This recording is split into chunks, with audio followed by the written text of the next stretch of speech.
Hi, welcome to another episode of Killer Bites. I'm Sam, and the story I have for you today might be a familiar one. The crime was committed over 30 years ago with national news coverage. People were convicted and the case was closed, but recently new evidence has come to light, and it's important that we discuss these new developments. If you're not familiar, I will be starting the story from the beginning for a nice refresher so that we're all up to speed. José Menéndez was born in Havana, Cuba in 1944. His father was a well-known soccer player who owned his own accounting firm. His mother was a swimmer who had been elected to Cuba's Sports Hall of Fame. However, in 1959, the Menendez family was uprooted from their life in Havana when Fidel Castro overthrew the ruling government and seized the property of the wealthy and upper middle class. In 1960, at 16 years old, José left Cuba to live in the United States. While attending Southern Illinois University in Carbondale, Illinois, he met his future wife, Mary Louise Anderson, nicknamed Kitty to those who knew her. Once married, José and Kitty were off to New York. In New York, Kitty joined the workforce as a school teacher while José continued his schooling. José, who after college was a certified public accountant, a CPA, within 3 years of leaving college became the president of a container firm. In January of 1968, José and Kitty welcomed their first child, a boy that they named Joseph Lyle. 2 years later, more good fortune came when their second son, Erik, was born. Once the kids were born, Kitty quit her job as a teacher to become a stay-at-home mom. Meanwhile, José moved on to become the global manager at Hertz Rentals. At just 35 years old, José was now managing a huge global corporation. José's career went from strength to strength, but this corporate climb came at a cost to his marriage. Not only would there be little time left to spend with family when you're working as hard as he was, but José started having numerous affairs. He even paid for a townhouse for one of his mistresses to live in. Kitty wasn't blind to these affairs, but she made the choice to stay with her husband as his career continued to flourish. I can only imagine having 2 young kids while feeling that immense heartache. However, staying in the marriage left Kitty spiraling into a dark depression. This depression had her contemplating ending her life, but she chose not to go through with it for the sake of her children. Someone was brought in and made president, and José was reassigned to the entertainment division of RCA, the company that owned Hertz. The division was called Live Entertainment and was located in California. This meant that José Menéndez had to uproot his family from New York to LA.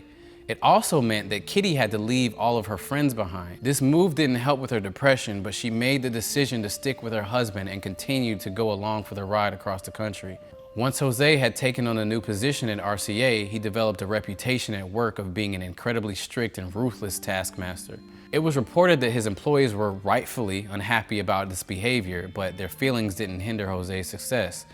It seemed that José's behavior at work with his employees bled into his home life and his relationship with his sons. Lyle and Erik were constantly seeking approval from their father. In 1986, Lyle and Erik were growing up in Calabasas, current home to the Kardashians for reference. Unlike the childhood José had when he arrived in the US, his sons were leading an incredibly privileged life. José expected Lyle and Erik to follow in his footsteps, and he was demanding in the expectations he had of his sons succeeding.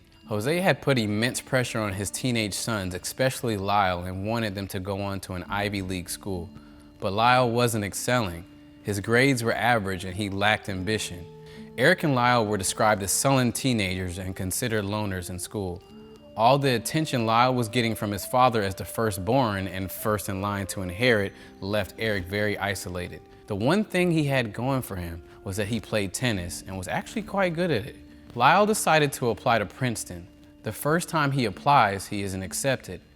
At the urging of his father, he applies again the next year and does end up getting in, but his time at Princeton is short-lived. Lyle is caught passing off someone else's papers as his own, and he is given a 1-year suspension because of plagiarizing. At 19, Lyle is back at home in Calabasas. His father, who had become the executive VP of Live Entertainment, decided to have Lyle come work for him. At Live Entertainment, Lyle's reputation is quickly considered even worse than his father's. He hardly showed up for work, choosing to play tennis in the morning instead. And when he did show up, he was very disruptive to the other employees. These employees finally decided to bring this to José's attention. If it was anyone else besides the boss's son, that person wouldn't be employed. José agreed, and Lyle was let go. Erik, who was just 17 and still living at home, became Lyle's accomplice. Was it boredom? I'm not sure what else would drive 2 wealthy teenagers to start committing crimes, but whatever it was driving them, the 2 of them began to break into homes to steal. It started with their friends' parents' homes. They were stealing hundreds of thousands of dollars as well as other belongings. Eventually, they were caught. Erik had been pulled over for a traffic violation, and the police found some of the belongings that had been reported missing in his car. Although both Erik and Lyle were involved in these break-ins, José knew that if the now 20-year-old Lyle was convicted of these crimes, his chances of returning to prison would be over. So, with the help of a lawyer, Lyle was absolved of any involvement in the burglaries. In exchange, Erik, who was 17 and still considered a juvenile, took full responsibility. Because of his age, the sentence wasn't severe, but both Erik and Lyle were forced to undergo psychological counseling. The burglaries were widely discussed throughout Calabasas, and whether it was embarrassment or just coincidentally, José had felt it was time for a change. The Menendez family moved away from the neighborhood gossip to a new home in Beverly Hills. Again, for reference, Calabasas is a very well-to-do neighborhood in the suburbs of LA, but Beverly Hills is even more lavish. To paint the picture, their new home had once belonged to Elton John and also Prince. So yes, to stress the point, the Menendez family had money. At the beginning of the new school year, Erik enrolled at Beverly Hills High School and Lyle went back to Princeton. Without having Lyle to spend time with, Erik began hanging out with someone from school named Craig Signorelli. The two of them became great friends and ended up writing a screenplay together. The script that Craig and Erik wrote together was about an heir to a family fortune who kills his family in order to inherit that fortune. How interesting, and important information for later in the story. Kitty and José were rightfully nervous for their children's future since the lives that they were leading up until this point had been destructive to say the least. As a way to scare them into shaping up, José and Kitty threatened to cut them both out of their will if things didn't change. And then, on August 20th, 1989, Kitty and José were home watching TV in the family room when Lyle and Erik snuck up behind them. They first shot José in the back of the head, which was a fatal wound. Kitty jumped up screaming and immediately was shot in the leg. She was still alive and crying in pain. Another shot was fired and Kitty was gone. Erik and Lyle shot both their parents in the knees. They wanted to make it look like someone from the mob had come in. In total, 16 rounds were shot. Kitty and José's bodies were completely mutilated. The rounds happened so rapidly that the neighbors thought it was fireworks that were going off. Once they had finished, they began to clean up. Erik and Lyle established their alibi. They had purchased tickets for a movie that was scheduled at the same time that the crime had taken place. They threw the guns they had used into the bushes off a canyon near Mulholland Drive. They cleaned up the shell casings and removed their bloody clothes and dumped it all into a dumpster in a remote location. Once they had done all of their cleanup, they returned back to the house where they then discovered the bodies. Lyle called 911. In the call, he told the operator that someone had killed his parents. Through tears, he said that he had just arrived back home and saw that his mom and dad had been shot. Detectives were assigned to the case. It wasn't that Erik and Lyle weren't considered suspects, but the detectives knew that José was a high-profile businessman and that oftentimes people in high places have upset someone along their rise to the top. It was also thought that because of José's reputation at work, his employees seemed to deeply despise him, and there could very easily be someone disgruntled enough who would want revenge. However, in the months that followed, it was impossible to ignore that Lyle and Erik had started spending quite lavishly. Between the time of their parents' death in August of 1989 and January of 1990, the brothers had spent nearly $1 million. Erik, who had loved tennis, hired a full-time tennis coach and started competing in pro tournaments in Israel. Lyle bought Chuck Springs Street Cafe, a buffalo wing restaurant in Princeton, New Jersey, as well as an expensive Rolex watch and a Porsche Carrera. The brothers moved out of their family home in Beverly Hills, choosing to live in adjoining condos in Marina del Rey. The two of them also traveled internationally and were regularly dining at the most expensive restaurants. Even though this is not exactly hard evidence, the spending became a big clue to detectives. So, what eventually led the brothers to becoming lead suspects? The discovery that they had hired a computer expert to wipe Kitty's computer clean the day after the crime had taken place. As it turns out, the computer had an updated will that the brothers didn't want anybody to find. Erik was brought in first for questioning. The detectives helped create a wedge between Erik and Lyle, getting Erik to discuss how he was always in the shadows of his brother and how Lyle was always so overbearing, similarly to their father. When Erik left that day, he began to panic over what he had said. He reached out to his therapist, the same one that had been hired when he was a teenager after his robbery arrest, Dr. Jerome Oziel. Erik scheduled a session immediately. During the session, Erik admitted that he and his brother had killed their parents. Erik's justification was that his parents were going to cut them out of the will, and it was almost as if they had no choice. That was the only thing they could do. When the doctor heard Erik's confession, he knew that Erik's reasoning wasn't justifiable. The doctor decided to record the rest of the session. He asked Erik to call Lyle to ask if he would join them. While Lyle was on his way, Erik continued to confess more of what had happened the night of August 20th. By the time Lyle arrived, Erik had told him everything. Lyle was livid and couldn't believe that his brother confessed to killing their parents. Why would he tell anyone? How could he? But Erik hadn't confessed to just anyone, he confessed to his doctor. There are patient-doctor privileges, and those privileges are that the doctor can't discuss with anyone what is said inside of a session. Ultimately, it was the doctor's then girlfriend that was the eventual undoing for the brothers' cover-up. Judalon Smith was a patient of Dr. Oziel's. The doctor was a married man, but was having an affair with his patient, Judalon. She had overheard the brother's confession while she sat in his office. It wasn't until her relationship with the doctor had ended that she decided to report it. Originally, in a sworn affidavit she gave to police, she said that she had overheard the brothers talk about committing the perfect killing and that they had threatened Dr. Oziel because he knew too much. She was quoted as hearing Lyle say to Erik, "I can't believe you did this. I can't believe you told him. I don't really have a brother now. I could get rid of you for this. I hope you realize what we're gonna have to do. We've got to kill him and anyone associated with him." She also told police that the doctor's sessions had been recorded. This information was what allowed the police to make the arrest. Knowing that Erik and Lyle had threatened the doctor was what allowed the prosecution to bypass patient-therapist confidentiality, and it was what allowed the tapes to be introduced to the trial. A search warrant was obtained, and just 3 days later, on March 8, 1990, Lyle Menendez was arrested. Erik, who had been competing in a tennis tournament in Israel when Lyle was arrested, came home and turned himself in to the authorities 3 days later on March 11th. They both pleaded not guilty to 2 counts of first-degree murder. They were held without bail. Lyle was 22 and Erik was 19. They were locked up for 3 years while they waited for the trial to begin. In December 1992, the judge decided to have the brothers tried together but with 2 separate juries. What really stood out to those watching is when Lyle got up to testify. He was asked why he had done it. Through tears, he said, "Because we were afraid." He went on to say that their father had been abusing them. He said that since the age of 6, he had been physically harmed by José Menendez. He went on to say that their father had repeatedly inappropriately touched them and forced himself on them. The abuse had not been mentioned until this point. At least not to authorities or to their therapist. In fact, when their therapist took the stand to testify, he said that Erik and Lyle had said that the reason they did it was because their father was dominating their lives and made them feel inferior. They also said that they didn't want to kill their mother, but they couldn't leave a witness. And what was said in the tapes that the doctor had recorded during Erik's session didn't include any mention of abuse. Lyle Menendez is heard on the tape saying that he killed his depressed mother because he believed that he was doing her a favor. Dr. Oziel said that Erik had told him that he and his brother had been watching a TV show about a character who killed their father. It was then, a week before the crime took place, that they plotted out their plan to kill their parents. Dr. Oziel testified that the plan initially was directed at their father. They considered him a dominating force and a negative force in their lives and someone who was impossible to live with. He was also told by Erik and Lyle that they believed their father was in the process of drafting a new will that would remove them from inheriting anything.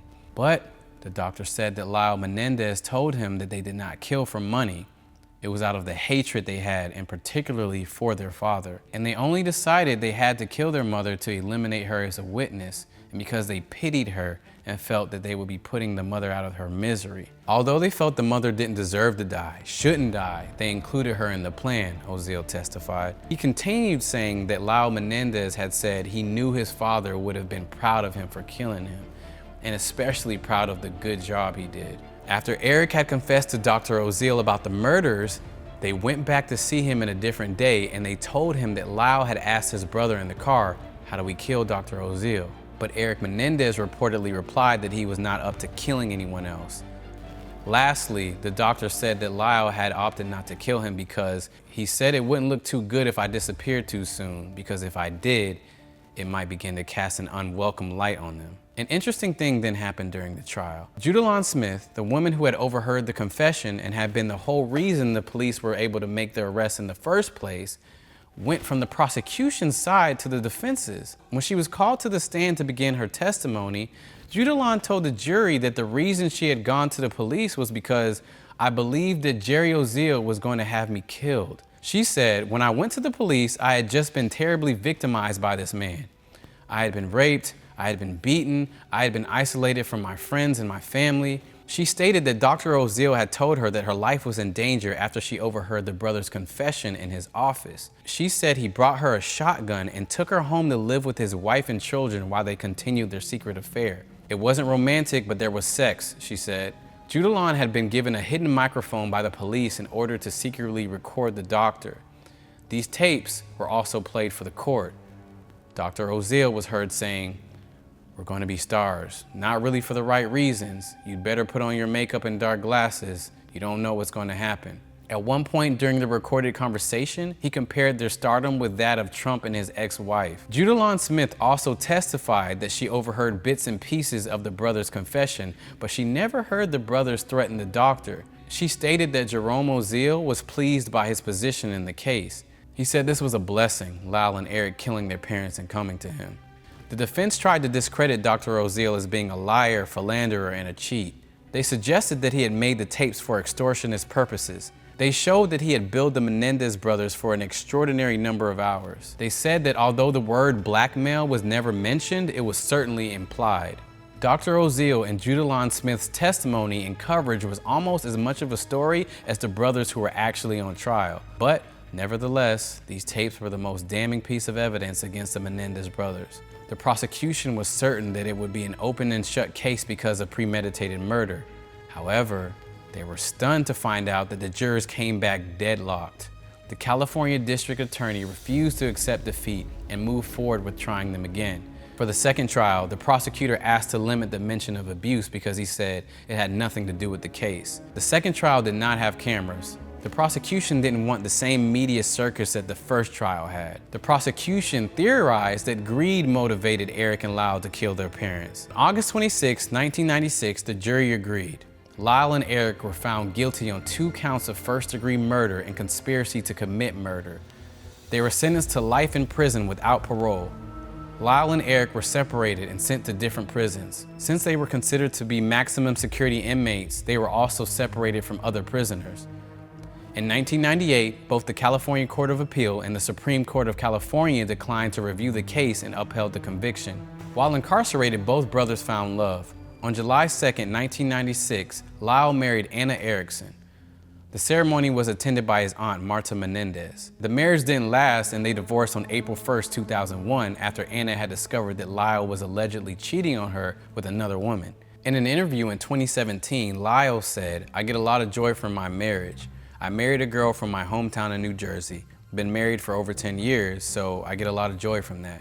I get to talk to her a great deal, visit with her. For me, it's in here trying to find more meaning in life than mere survival, more than joy." On June 12, 1999, Erik married Tammy Ruth Sackelman at Folsom State Prison.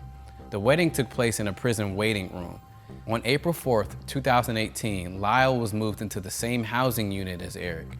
This was the first time they had seen each other or spoken to each other since they had begun serving their sentences nearly 22 years earlier. Lyle had previously said, "We cannot talk on the phone. We communicate just through having the same family members and by writing letters." When they first saw each other in the new housing unit, they both burst into tears and hugged.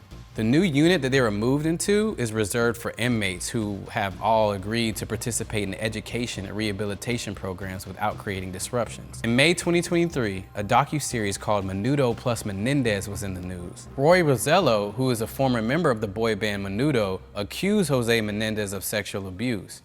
Roy said that when he was 14 years old, he was drugged and raped by José Menéndez while he was visiting the Menéndez home in New Jersey. Roy joined the band in 1983 when he was 13 years old.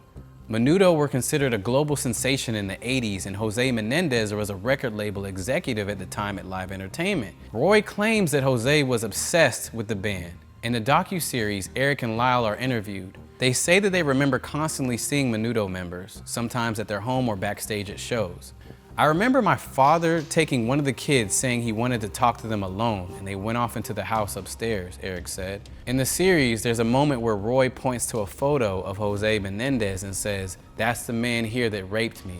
That's the pedophile." In May, Erik and Lyle filed documents seeking a new hearing based on newly discovered evidence purporting to show that their father had also molested Roy Rosello. When someone is being hurt, it's not always easy to speak about it. It's not always the first thing disclosed. Some people carry that secret forever. However, Lyle did confide in someone early on. In the summer of 1976, Lyle and Erik's cousin, Diane Vander Molen, came to stay with the Menendez family. She said that Lyle confided to her that he was being sexually abused by his father. Diane then told Kitty what he said, but Kitty wouldn't listen. Taking her husband's side, she told Diane that Lyle was lying. Diane said that was the first and only time she heard anything about it.